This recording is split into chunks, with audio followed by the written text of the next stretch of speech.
अमृत की धारा है धारा जो देती दुखों से किनारा। मुरली अमृत की धारा है धारा जो देती दुखों से किनारा। भूले जीवन में हो जाए शिव बाबा मुरली में समझाए। भूले जीवन में हो जाए शिव बाबा मुरली में समझाए। ओम शांति। आज की तारीख है 12/6/2022 की अव्यक्तवाणी रिवाइज डेट 3/4/1991 मधुबन। अव्यक्त बाप दादा सर्व हदों से निकल बेहद के विरागी बनो। आज कल्प बाद फिर से मिलन मनाने सभी बच्चे अपने सरकारी स्वीट होम मधुबन में पहुंच गए हैं। सरकारी वतन का स्वीट होम मधुबन ही है जहां बाप और बच्चों का रूहानी मेला लगता है।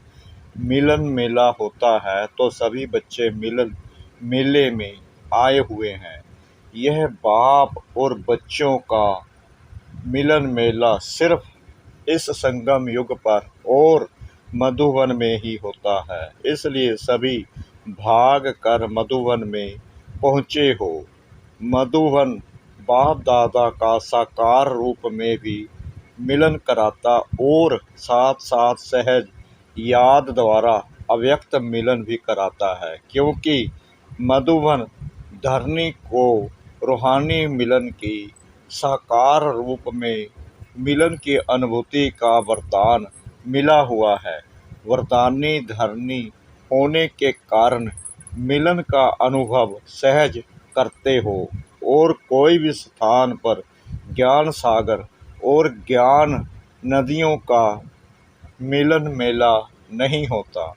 सागर और नदियों के मिलन मेले का यह एक ही स्थान है। ऐसे महान वरदानी धरनी पर आए हो, ऐसे समझते हो।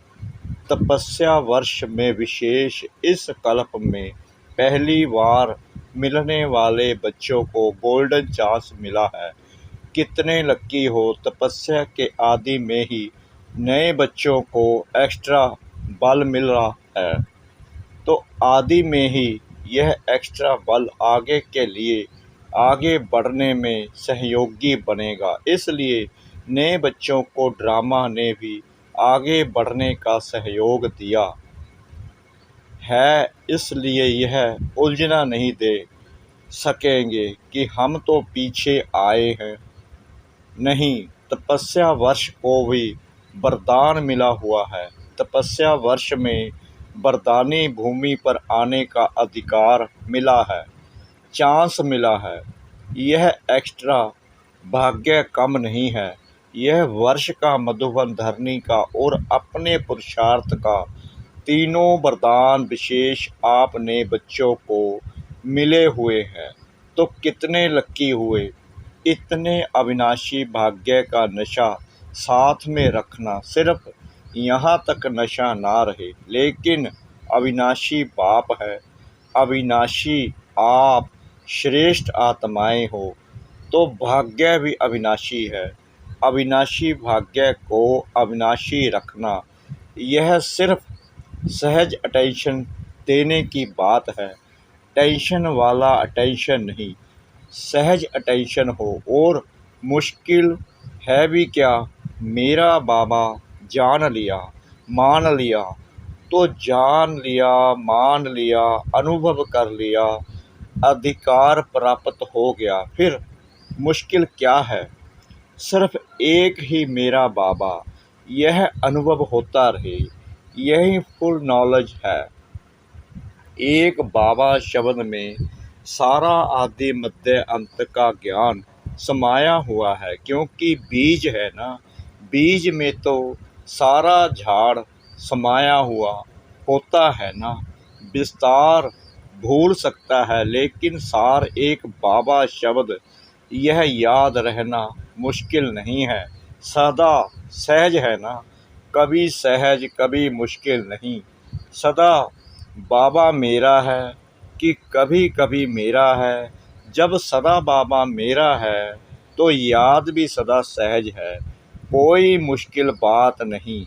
भगवान ने कहा आप मेरे और आपने कहा आप मेरे, फिर क्या मुश्किल है। इसलिए विशेष नए बच्चे और आगे बढ़ो, अभी भी आगे बढ़ने का चांस है।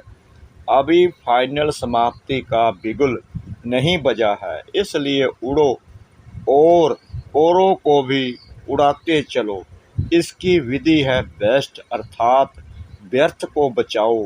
बचत का खाता, जमा का खाता बढ़ाते चलो, क्योंकि 63 जन्म से बचत नहीं की है, लेकिन गवाया है। सभी खाते व्यर्थ गवा कर ख़त्म कर दिया है। श्वास का खजाना भी गवाया, संकल्प का खजाना भी गवाया, समय का खजाना भी गवाया, गुणों का खजाना भी गवाया, शक्तियों का खजाना भी गवाया, ज्ञान का खजाना भी गवाया। कितने खाते खाली हो गए। अभी इन सभी खातों को जमा करना है। जमा होने का समय भी अभी है और जमा करने की विधि भी बाप द्वारा सहज मिल रही है। विनाशी खजाने खर्च करने से कम होते हैं, खूटते हैं, और यह सब खजाने जितना सबके प्रति और औरों के प्रति शुभ वृत्ति से कार्य में लगाएंगे, उतना जमा होता जाएगा, बढ़ता जाएगा। यहाँ खजानों को कार्य में लगाना यह जमा की विधि है, वहाँ रखना जमा करने की विधि है, और यहाँ लगाना जमा करने की विधि है। फर्क है। समय को स्वयं प्रति या औरों प्रति शुभ कार्य में लगाओ तो जमा होता जाएगा। ज्ञान को कार्य में लगाओ। ऐसे गुणों को, शक्तियों को जितना लगाएंगे उतना बढ़ेगा। यह नहीं सोचना जैसे वह लॉकर में रख देते हैं और समझते हैं बहुत जमा है। ऐसे आप भी सोचो, मेरे बुद्धि में ज्ञान बहुत है, गुण भी है, मेरे में बहुत हैं, शक्तियाँ भी बहुत हैं। लॉकअप करके नहीं रखो, यूज करो। समझा? जमा करने की विधि क्या है? कार्य में लगाना। स्वयं प्रति भी यूज करो, नहीं तो लूज हो जाएंगे। कई बच्चे कहते हैं कि सर्व खजाने मेरे अंदर बहुत समाये हुए हैं, लेकिन समाये हुए की निशानी क्या है? समाये हुए हैं अर्थात जमा है, तो उसकी निशानी है सब प्रति व औरों के प्रति समय पर काम में आए।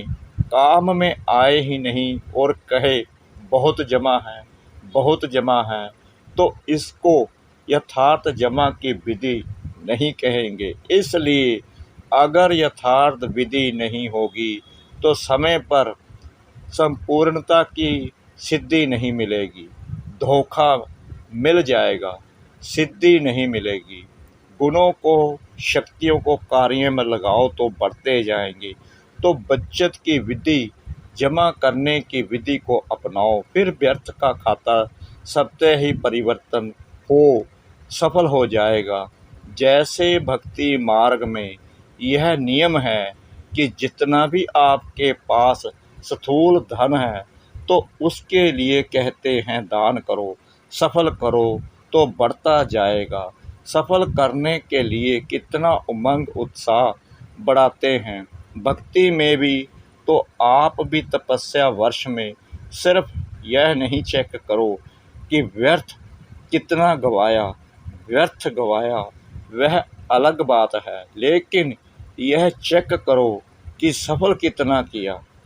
जो सारे खजाने सुनाए, गुण भी है बाप की देन, मेरा यह गुण है, मेरी शक्ति है, यह स्वप्न में भी गलती नहीं करना, यह बाप की देन है तो प्रभु देन, परमात्म देन को मेरा मानना, यह महापाप है, यह महापाप है।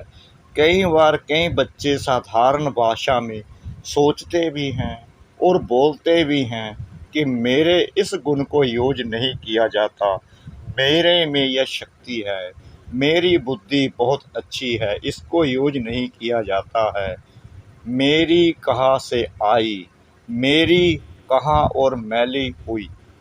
भक्ति में भी यह शिक्षा 63 जन्मों से देते रहे हैं कि मेरा नहीं मानो तेरा मानो, लेकिन फिर भी माना नहीं। तो ज्ञान मार्ग में भी कहना तेरा और मानना मेरा, यह ठगी यहाँ नहीं चलती। इसलिए प्रभु प्रसाद को अपना मानना यह अभिमान और अपमान करना है।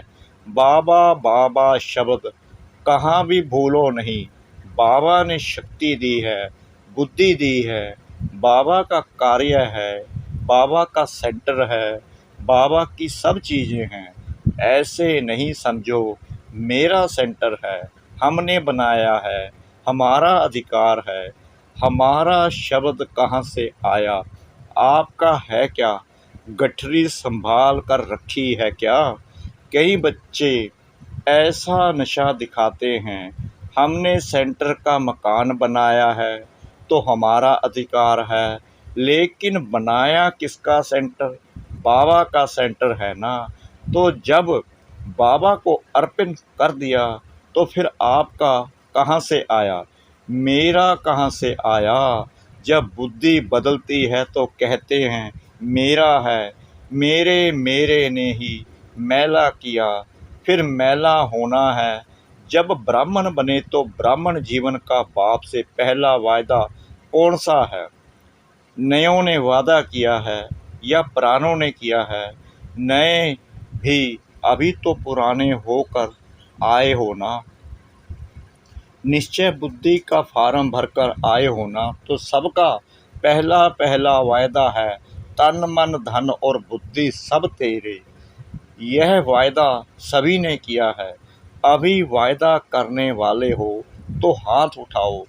जो समझते हैं कि आई विल के कुछ तो रखना पड़ेगा, सब कुछ बाप को कैसे दे देंगे, कुछ तो किनारा रखना पड़ेगा। जो समझते हैं कि यह समझदारी का काम है वह हाथ उठाओ। कुछ किनारे रखा है देखना, फिर यह नहीं कहना कि हमको किसने देखा, इतनी भीड़ में किसने देखा। बाप के पास तो टीवी बहुत क्लियर है, उससे छिप नहीं सकते हो, इसलिए सोच समझ करके थोड़ा रखना हो बल रखो। पांडव क्या समझते हो, थोड़ा रखना चाहिए, अच्छी तरह से सोचो। जिनको रखना है वे अभी हाथ उठा ले, बच जाएंगे। नहीं तो यह समय, यह सभा, यह आपका कांध का हिलाना, यह सब दिखाई देगा। कभी भी मेरापन नहीं रखो। बाप कहा और पाप गया, बाप नहीं कहते तो पाप हो जाता है। पाप के वश होते फिर बुद्धि काम नहीं करती है। कितना भी समझाओ कहेंगे नहीं, यह तो राइट है, यह तो होना ही है, यह तो करना ही है। बाप को भी रहम पड़ता है क्योंकि उस समय पाप के वश होते हैं। बाप भूल जाता है तो पाप आ जाता है, और पाप के वश होने के कारण जो बोलते हैं, जो करते हैं, वह स्वयं भी नहीं समझते कि हम क्या कर रहे हैं। क्योंकि परवश होते हैं तो सदा ज्ञान के होश में रहो, पाप के जोश में नहीं आओ। बीच बीच में यह माया की लहर आती है, आप नए इन बातों से बच करके रहना। मेरा मेरा में नहीं जाना। थोड़ा पुराने हो जाते हैं तो फिर यह मेरे मेरे की माया बहुत आती है। मेरा विचार, मेरी बुद्धि ही नहीं है तो मेरा विचार कहाँ से आया। तो समझा, जमा करने की विधि क्या है, कार्य में लगाना, सफल करो, अपने ईश्वरीय संस्कारों को भी सफल करो, तो व्यर्थ संस्कार सपते ही चले जाएंगे। ईश्वरीय संस्कारों को कार्य में नहीं लगाते हो तो वह लॉकर में रहते और पुराना काम करते रहते। कईयों की यह आदत होती है बैंक में या अलमारियों में रखने की। बहुत अच्छे कपड़े होंगे, पैसे होंगे, चीज़ें होंगी, लेकिन यूज फिर भी पुराने करेंगे। पुरानी वस्तु से उन्हों को प्यार होता है और अलमारी की चीज़ें अलमारी में ही रह जाएंगी और वह पुराने से ही चला जाएगा। तो ऐसे नहीं करना। पुराने संस्कार यूज करते रहो और ईश्वरीय संस्कार बुद्धि के लॉकर में रखो, नहीं कार्य में लगाओ। सफल करो तो यह चार्ट रखो कि सफल कितना किया। सफल करना माना बचाना या बढ़ाना। मनसा से सफल नहीं करो, वाणी से सफल करो। संबंध संपर्क से, कर्म से, अपने श्रेष्ठ संग से, अपने अति शक्तिशाली वृत्ति से सफल करो। ऐसे नहीं कि मेरी वृत्ति तो अच्छी रहती है लेकिन सफल कितना किया। मेरे संस्कार तो हैं ही शांत लेकिन सफल कितना किया। कार्य में लगाया तो यह विधि अपनाने से संपूर्णता की सिद्धि सहज अनुभव करते रहेंगे। सफल करना ही सफलता की चाबी है। समझा क्या करना है। सिर्फ अपने में ही खुश नहीं होते रहो। मैं तो बहुत अच्छी गुणवान हूँ, मैं बहुत अच्छा भाषण कर सकती हूँ, मैं बहुत अच्छा ज्ञानी हूँ, योग भी मेरा बहुत अच्छा है। लेकिन अच्छा है तो यूज करो ना, उसको सफल करो। सहज विधि है, कार्य में लगाओ और बढ़ाओ। बिना मेहनत के बढ़ता जाएगा। और 21 जन्म आराम से खाना, वहाँ मेहनत नहीं करनी पड़ेगी। विशाल महफिल है। ओम शांति भवन का हाल एकदम फुल भर गया। इसलिए कईयों को नीचे मेडिटेशन हॉल, छोटे हॉल में बैठना पड़े। हॉल छोटा पड़ गया। शास्त्रों में यह आपका जो यादगार है उसमें भी गायन है। पहले गिलास में पानी डाला, फिर उससे घड़े में डाला, फिर घड़े से तालाब में डाला, तालाब से नदी में डाला, आखिरी कहाँ गया? सागर में। तो यह महफिल पहले हिस्ट्री हॉल में लगी, फिर मेडिटेशन हॉल में लगी, अभी ओम शांति भवन में लग रही है। अब फिर कहाँ लगेगी? लेकिन इसका मतलब यह नहीं कि साकार मिलन के बिना अव्यक्त मिलन नहीं मना सकते हो। अव्यक्ति मिलन मनाने का अभ्यास समय प्रमाण बढ़ना ही है और बढ़ाना ही है। यह तो दादियों ने रहम दिल होकर आप सबके ऊपर विशेष रहम किया है, न्यों के ऊपर। लेकिन अव्यक्त अनुभव को बढ़ाना यही समय पर कार्य में आएगा। देखो, नए नए बच्चों के लिए बाप दादा विशेष यह साकार में मिलन का पाठ अब तक बजा रहे हैं। लेकिन यह भी कब तक? सभी खुश राजी हो, संतुष्ट हो, बाहर रहने में भी संतुष्ट हो। यह भी ड्रामा में पार्ट है। जब कहते हो सारा आबू हमारा होगा तो वह कैसे होगा?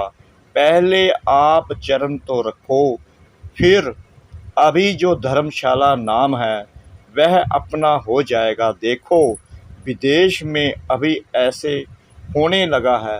चर्च इतने नहीं चलते हैं तो वीके को दे दी है।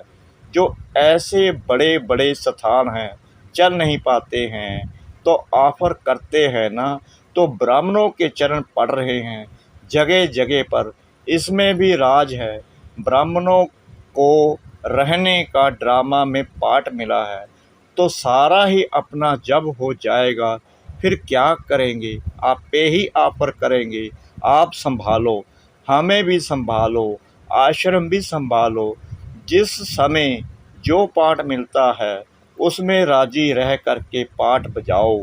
अच्छा, चारों ओर के सर्व मिलन मनाने के, ज्ञान रतन धारण करने के चात्रक आत्माओं को आकर रूप में व साकार रूप में मिलन मेला मनाने वाली श्रेष्ठ आत्माओं को, सदा सर्व खजानों को सफल कर सफलता स्वरूप बनने वाली आत्माओं को, सदा मेरा बाबा और कोई हद का मेरापन अंश मात्र भी न रखने वाले ऐसे बेहद के विरागी आत्माओं को, सदा हर समय विधि द्वारा संपूर्णता की सिद्धि प्राप्त करने वाले बच्चों को बाप दादा का याद प्यार और नमस्ते।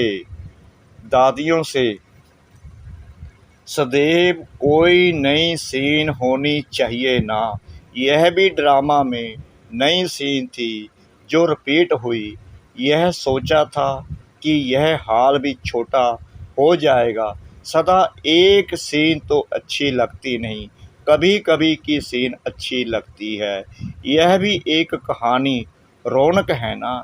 इन सभी आत्माओं का संकल्प पूरा होना था, इसलिए यह सीन हो गई। यहाँ से छुट्टी दे दी, भले आओ तो क्या करेंगे, अभी तो नए और बढ़ने हैं और पुराने तो पुराने हो गए। जैसे उमंग से आए हैं वैसे अपने को सेट किया है। यह अच्छा किया है। विशाल तो होना ही है, कम तो होना है ही नहीं।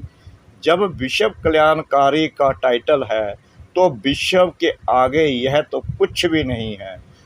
वृद्धि भी होनी है और विधि भी नए से नई होनी है। कुछ न कुछ तो विधि होती रहनी है। अभी वृत्ति पावरफुल होगी, तपस्या द्वारा वृत्ति पावरफुल हो जाएगी तो सबते ही वृत्ति द्वारा आत्माओं की भी वृत्ति चेंज होगी। अच्छा, आप सब सेवा करते थकते तो नहीं हो ना। मौज में आ रहे हो, मौज ही मौज है। अच्छा, मीठे मीठे सिकला दे बच्चों प्रति माता पिता बाप दादा का याद प्यार और गुड मॉर्निंग। रूहानी बाप की रूहानी बच्चों को नमस्ते। हम रूहानी बच्चों की रूहानी बाप दादा को श्रद्धा भरी प्रेम भरी नमस्ते। शुक्रिया बाबा, शुक्रिया बाबा, शुक्रिया बाबा, इस मीठी मीठी मीठी मुरली के लिए। वरदान। श्रेष्ठ कर्म द्वारा दुआओं का स्टॉक जमा करने वाले चैतन्य दर्शनीय मूर्त भव। जो भी कर्म करो उसमें दुआएं लो और दुआएं दो। श्रेष्ठ कर्म करने से सबकी दुआएं सबसे मिलती हैं। सबके मुख से निकलता है कि यह तो बहुत अच्छे हैं। वाह, उनके कर्म ही यादगार बन जाते हैं। भल कोई भी काम करो लेकिन खुशी लो और खुशी दो। दुआएं लो, दुआएं दो। जब अभी संगम पर दुआएं लेंगे और देंगे तब आपके जड़ चित्रों द्वारा भी दुआ मिलती रहेगी और वर्तमान में भी चैतन्य दर्शनीय मूर्त बन जाएंगे। स्लोगन। सदा उमंग उल्लास में रहो तो आलस्य खत्म हो जाएगा। सदा उमंग उल्लास में रहो तो आलस्य खत्म हो जाएगा। ओम शांति।